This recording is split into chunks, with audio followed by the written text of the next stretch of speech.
अस्सलाम वालेकुम everyone, welcome back to my YouTube channel. आज हम पढ़ेंगे properties of relation, reflexive relation, symmetric relation, anti symmetric relation, transitive relation, equivalence relation. अब ये जो टॉपिक है ये आपका एफएससी, अगर आप बीएससी कर रहे हैं, एमएससी कर रहे हैं, देन ये आपका सेट थ्योरी में, डिस्क्रीट मैथमेटिक में ये टॉपिक कवर हो जाता है। इसके अलावा अगर आप यूनिवर्सिटी में मैथ डिपार्टमेंट के स्टूडेंट नहीं है, किसी भी यूनिवर्सिटी से कर रहे हैं, देन यूनिवर्सिटी में एक सब्जेक्ट पढ़ाया जाता है एक्सप्लोरिंग क्वांटिटेटिव स्किल, उसमें ये टॉपिक आपका कवर होता है। तो आज हम इस टॉपिक को सीखेंगे। सबसे पहले हम रिफ्लेक्सिव रिलेशन को पढ़ते हैं। रिफ्लेक्सिव रिलेशन होता क्या है? A relation on a set A is reflexive if A relate to R, A for every A belong to A. Mean क्या है कि हमारे पास अगर कोई सेट ए गिवन है तो उसके हर एलिमेंट का अपने आप के साथ एक पेयर बनना चाहिए, ए को ए के साथ रिलेट होना चाहिए। देन वो क्या होगा, वो रिलेशन क्या होगा, वो रिफ्लेक्सिव होगा। आप देखें जैसे ये एक सेट, हमारे पास एक सेट ए गिवन है, इसमें 3 एलिमेंट है, 1 2 3। देन ये दो रिलेशन गिवन है, अब हम इनको चेक करते हैं कि ये रिफ्लेक्सिव है कि नहीं। अब देखिए इसमें एक एलिमेंट 1 है तो 1 का 1 के साथ रिलेशन होना चाहिए, देखिए 1 1 के साथ रिलेट है। 2 का 2 के साथ रिलेशन होना चाहिए, देखिए यहाँ 2 2 के साथ रिलेट है। 3 का 3 के साथ रिलेशन होना चाहिए, 3 3 के साथ रिलेट है। देन इस ये जो रिलेशन R1 है ये रिफ्लेक्सिव है। अगर इसमें से कोई भी 1 1 ना होता या 2 2 ना होता या 3 3, कोई एक भी हमें ऐसा मिल जाता जो अपने आप के साथ पेयर ना बना रहा होता, देन वो रिलेशन रिफ्लेक्सिव ना होता।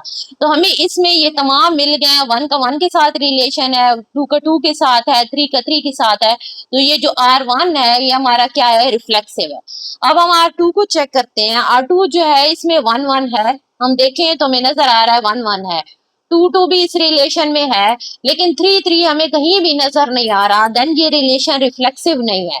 इसके अलावा एक्स्ट्रा हो सकते हैं सेट, जैसे यहाँ 2 1 है, 2 2 है, 3, उनको हमने नहीं देखना। एक रिफ्लेक्सिव के लिए हमने सिर्फ ये चेक करना है कि जो सेट ए है उसके तमाम एलिमेंट का खुद के साथ रिलेशन है कि नहीं। अगर उनका अपने आप के साथ ए के तमाम एलिमेंट का रिलेशन होगा, देन वो रिफ्लेक्सिव होगा। हमें कोई भी एक ऐसा एलिमेंट मिल जाता है जो खुद से रिलेट नहीं है, देन वो रिलेशन रिफ्लेक्सिव नहीं होगा। यहाँ पर R1 रिफ्लेक्सिव है, इसके तमाम एलिमेंट का अपने आप के साथ पेयर है। जबकि ये R2 जो है हमें एक 3 एलिमेंट मिला है जो उसका रिलेशन अपने आप के साथ नहीं है, देन इस वजह से वो रिफ्लेक्सिव नहीं है।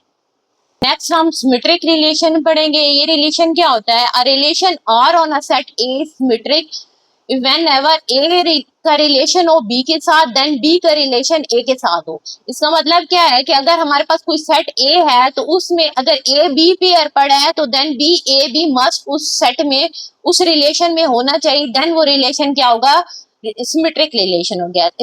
हम एक एग्जांपल ले लेते हैं। जैसे हमारे पास ये सेट ए है, इसमें 1 2 3 4 4 एलिमेंट है, देन हमने दो रिलेशन लिखे हैं। अब इन रिलेशन को चेक करते हैं कि क्या ये सिमेट्रिक है कि नहीं।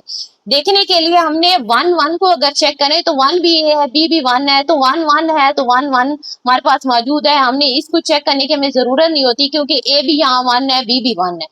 अब हम आते हैं 1 3 पे। अब 1 3 चेक करें तो ए हमारे पास 1 है, बी हमारे पास 3 है। ए 1 3 हमारे पास इस रिलेशन में यहाँ देखे है, क्या हमारे पास 3 1 है? बी 1 होना चाहिए ना, तो 3 1 इसमें हमें नजर नहीं आ रहा, इसकी वजह से ये रिलेशन सिमेट्रिक नहीं है, हमें आगे चेक करने की जरूरत ही नहीं है। ऐसे यहाँ 1 2 था, 2 1 है, इस यहाँ से तो हमें ये सिमेट्रिक नजर आ रहा है, लेकिन हमें कोई भी एक सेट मिल जाए जो ये प्रॉपर्टी फुलफिल नहीं कर रहा, देन वो सिमेट्रिक नहीं होता। यहाँ पर हमें एक सेट मिल गया 1 3 जो आर से बिलोंग कर रहा है, लेकिन 3 1 हमें नहीं मिला जो रिलेशन में हो, तो इसलिए ये रिलेशन जो है सिमेट्रिक नहीं है। अब हम R2 पे आते हैं। R2 को चेक करें, पहले हम यहाँ से स्टार्ट करते हैं 1 3। अगर ए हमारे पास यहाँ 1 है, बी 3 है, तो हमारे पास 3 1 होना चाहिए। यहाँ से देखें तो हमें यहाँ 3 1 नजर आ गया, तो ये जो है ये रिलेशन जहां से हमें पता चला कि ये सिमेट्रिक है।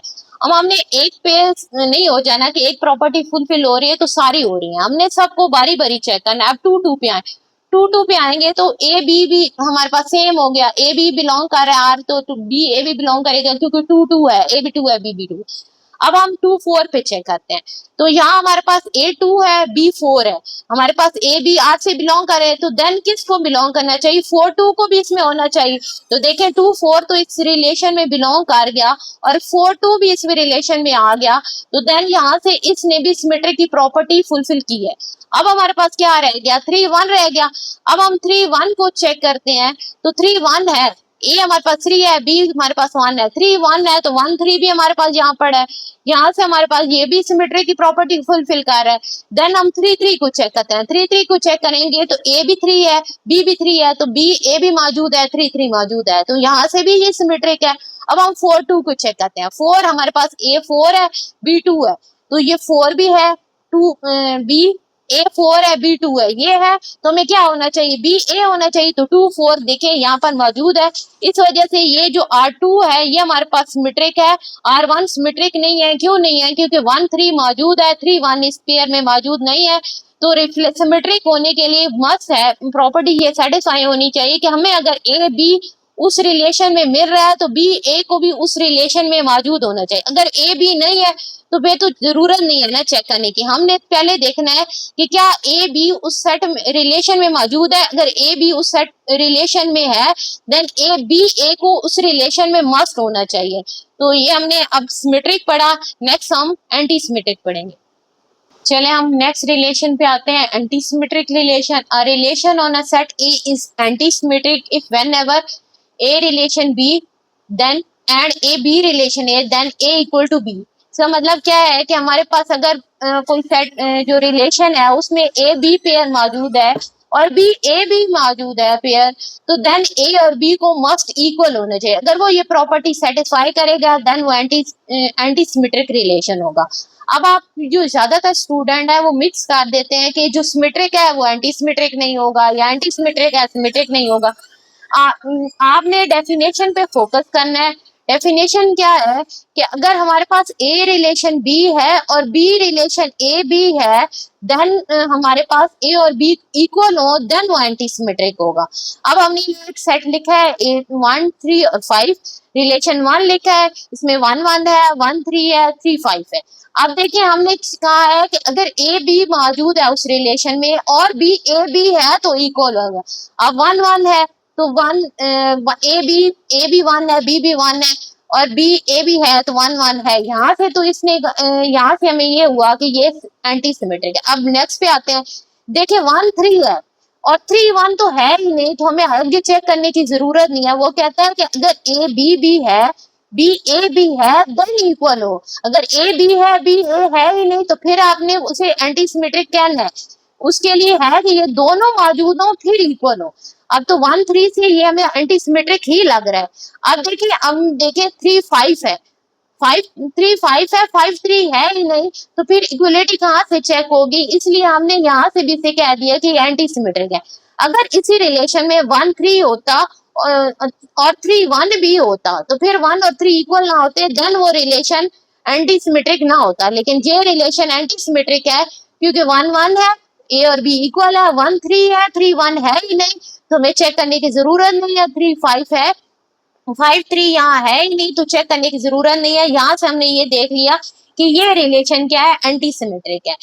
अब देखें R2 पे, R2 को देखें तो 3 3 है, तो ए भी 3 है, बी भी 3 है, 3 3 है, 3 3 है और ए और 3 इक्वल है। यहाँ से ये वो एंटी सिमेट्रिक है। अब देखें यहाँ से 3 5 है और 5 3 भी इसमें पड़ा है, मीन ए बी है, बी ए बी है, तो क्या होना चाहिए? और बी को इक्वल होना चाहिए। लेकिन आप देखें 3 5 है, 5 इस R2 में, 5 3 भी इस R2 में मौजूद है, लेकिन हमें पता है कि 3 और 5 इक्वल नहीं होते। इस वजह से ये रिलेशन जो R2 है ये हमारा एंटी सिमेट्रिक नहीं है।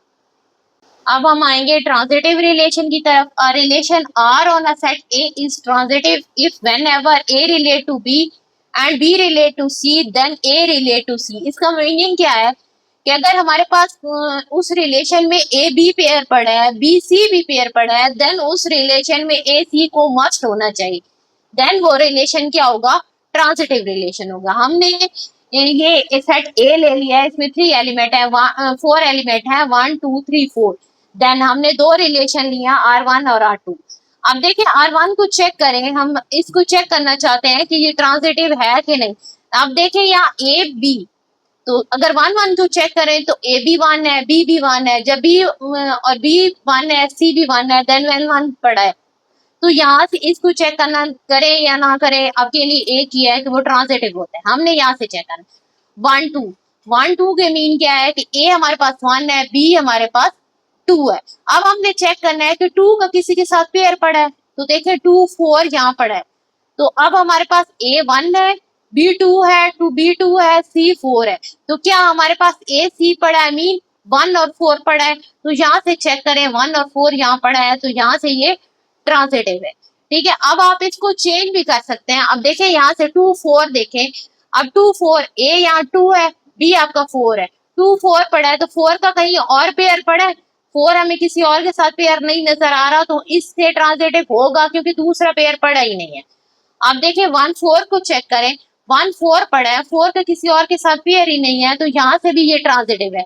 मीन अगर ये दोनों हमारे पास पेयर मौजूद हो, देन तीसरा पेयर हमने चेक करना है कि क्या ये इसमें मौजूद है। अगर इसमें होगा देन वो ट्रांजिटिव होगा, अदरवाइज नहीं होगा। तो यहाँ 1 2 था, 2 4 था, 1 4 था, यहाँ से ट्रांजिटिव था, 2 4 था, 4 तो किसी और के साथ पेयर ही नहीं था, तो हमें चेक करने की जरूरत नहीं थी। 1 4 था, 4 का किसी और के साथ पेयर ही नहीं था, हमें चेक करने की जरूरत नहीं थी। तो ये 1 जो R1 है वो हमारे पास ट्रांजिटिव है। अब हम R2 पे आते हैं। देखिए 1 2 है, तो 2 का किसी और के साथ पेयर चेक करना है, क्या पड़ा है 1 2 है, 2 का किसी और के साथ कोई पेयर हमारे पास नहीं है, 2 जहां स्टार्ट में हो, तो यहाँ से तो ये ट्रांजिटिव है। अब देखिए 3 2, 3 2 है, तो 2 का फिर यहाँ भी किसी और के साथ कोई पेयर नहीं पड़ा, तो यहाँ से भी ये ट्रांजिटिव ही है। अब हम आए 4 1 पे, ए 4 है, बी 1 है, तो क्या 1 का किसी और के साथ पेयर पड़ा है, तो हम देखते हैं यहाँ 1 का 2 के साथ पेयर पड़ा है, मीन 4 1 है, 1 2 है, तो क्या 4 1 है। ये देखिए ना 4 1 पड़ा है, 1 2 भी पड़ा है, तो क्या ये 4 और 2 का आपस में पेयर पड़ा है, नहीं पड़ा ना। देखिए 4 2 है, 4 1 है, 1 2 भी है, लेकिन 4 2 हमें कहीं भी इस रिलेशन में नजर नहीं आ रहा, तो यहाँ से ये रिलेशन R2 क्या है, ट्रांजिटिव नहीं है। आगे आपको फिर चेक करने की जरूरत नहीं है, क्योंकि अगर एक भी हमें पेयर मिल जाता है जो ये प्रॉपर्टी सेटिस्फाई नहीं करता, तो हमने डायरेक्ट लिख लेना है कि ये ट्रांजिटिव नहीं है, हमें आगे चेक करने की जरूरत नहीं है। नेक्स्ट जो R3 है वो एक क्रॉस ए है, तो जब एक क्रॉस ए है तो इसमें तमाम ऑर्डर पेयर आ जाते हैं। जब ऑल ऑर्डर पेयर आ जाते हैं तो जाहिर बात है ए बी होगा, बी सी होगा, तो ए से भी हमें उस पेयर में नजर आएगा। इस वजह से ये रिलेशन जो R3 है वो हमारा क्या है, ट्रांजिटिव है। नेक्स्ट हम आते हैं इक्विलेंस रिलेशन की तरफ। Consider a non empty set A, a relation on A. जो सेट पे रिलेशन ए होगा वो इक्विलेंस रिलेशन कब होगा, जब वो ये प्रॉपर्टी सेटिस्फाई करेगा, फर्स्ट वाली रिफ्लेक्सिव, सिमेट्रिक और ट्रांजिटिव। अगर ये तीनों किसी रिलेशन में प्रॉपर्टी सेटिस्फाई हो रही हो, देन वो रिलेशन क्या होगा, इक्विलेंस रिलेशन होगा। हम एक एग्जांपल लेते हैं, कंसीडर हम एग्जांपल करते हैं। लेट हमारे पास ए है 1 2 3 4, right equivalence relation R on A. हमने हमने एक रिलेशन लिखना है ए पे जो इक्विलेंस रिलेशन, हमने एक लेटर हमने ये कंसीडर किया रिलेशन, ये 1 1 1 2 2 1 2 2 3 3 4 4। अब हम चेक करते हैं कि ये जो हमने रिलेशन लिया है क्या ये तीनों प्रॉपर्टीज को सेटिस्फाई कर रहा है। अगर कर रहा होगा तो इक्विलेंस रिलेशन होगा ना। तो हमने पहली प्रॉपर्टी चेक की, देखें इसमें क्या होना चाहिए। रिफ्लेक्सिव के लिए हमने पीछे वाली स्टार्ट से आप देखें तो हमने रिफ्लेक्सिव की डेफिनेशन क्या पढ़ी थी कि तमाम ए का पेयर उस आर में मौजूद होने चाहिए। तो देखें ना 1 1 का पेयर इसमें है, इसके अलावा 2 2 को चेक करें, पेयर यहाँ पड़ा है, 3 3 का पेयर यहाँ पड़ा है, 4 4 का पड़ा है, मीन ये इसमें ए हमारे पास आर से for all A belong to A पड़ा है, तो इस वजह से ये क्या है, रिफ्लेक्सिव है। 1 1 है, 2 2 है, 3 3 है, 4 4 आर से बिलोंग कर रहा है, सो आर क्या है, रिफ्लेक्सिव। दूसरी प्रॉपर्टी क्या है, सिमेट्रिक। सिमेट्रिक चेक करने के लिए हमारे पास क्या डेफिनेशन थी कि अगर ए बी हमारे पास आर से बिलोंग करे, देन बी ए को भी आर से बिलोंग करना चाहिए। अब देखें 1 1 पे तो हम चेक नहीं करेंगे क्योंकि ए भी 1 है, बी भी 1 है। यहाँ देखें 1 2 है तो क्या 2 1 मौजूद है, यहाँ 2 1 मौजूद है, इसलिए यहाँ से ये सिमेट्रिक है। 2 2 पे हम चेक नहीं करेंगे क्योंकि ए भी 2 है, बी भी 2 है। 3 3 में भी नहीं चेक करेंगे क्योंकि ये इक्वल है, तो इक्वल में तो ए बी भी है, बी ए भी है। तो 1 2 हमारे पास है, 2 1 भी है, इसलिए ये सिमेट्रिक है। और ये रिलेशन एंटी सिमेट्रिक नहीं है। क्यों नहीं है कि 1 2 है, 2 1 है, लेकिन 1 ये आपस में इक्वल नहीं है 1 और 2, तो इस वजह से ये जो है हमारे पास एंटी सिमेट्रिक नहीं है, सिमेट्रिक है। ठीक है, अब हम आएंगे ट्रांजिटिव की तरफ। ट्रांजिटिव क्या था कि अगर हमारे पास ए बी हमारे पास उस रिलेशन में मौजूद है, बी सी भी पड़ा है, देन ए सी को मौजूद होना चाहिए। 1 1 पे चेक नहीं करेंगे क्योंकि ए भी 1 है, बी भी 1 है। 2 2 पे भी नहीं चेक करेंगे, 3 3। अब देखिए 1 2 हमारे पास पड़ा है, 2 1 पड़ा है, 1 2 हमारे पास रिलेशन में मौजूद है, 2 1 में मौजूद है, तो क्या 1 1 यहाँ पड़ा है, तो देखिए 1 1 यहाँ है, तो ये ट्रांजिटिव है। अब 2 2 पे बेशक चेक कर लें, 2 1 से 1 2 देखे ना, यहाँ से हम इधर से स्टार्ट करें, 2 1 पड़ा है, 1 2 भी हमारे पास इस रिलेशन में मौजूद है और 2 2 भी है, तो देन यहाँ से भी ये ट्रांजिटिव है, ये रिलेशन ट्रांजिटिव है। ये तीनों, ये जो रिलेशन है, ये तीनों प्रॉपर्टी सेटिस्फाई कर रहा है, रिफ्लेक्सिव, सिमेट्रिक और ट्रांजिटिव की, तो देन ये रिलेशन क्या है, इक्विलेंस रिलेशन। अगर वीडियो पसंद आए तो लाइक करें, और इससे रिलेटेड अगर आपको कोई भी क्वेश्चन है तो आप कमेंट सेक्शन में मुझे रिप्लाई करें। Thank you, Allah Hafiz.